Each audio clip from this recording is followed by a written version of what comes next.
আসসালামু আলাইকুম ওয়া রাহমাতুল্লাহি ওয়া বারাকাতুহু। সূরাতুল কুরাইশ এর আয়াত সংখ্যা হচ্ছে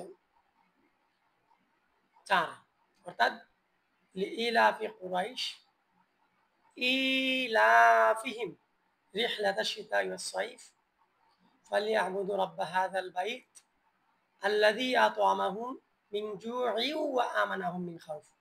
অর্থাৎ ৪টি আয়াতের সূরাতুল কুরাইশ এর অর্থ আমরা জানব।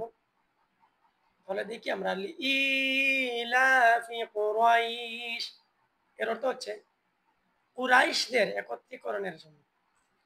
ইলাফিহিম রিহলাতাশ শিতাই ওয়াস সাইফ এর অর্থ হচ্ছে তাদের শীত ও গ্রীষ্মের সফরের একত্রীকরণের জন্য।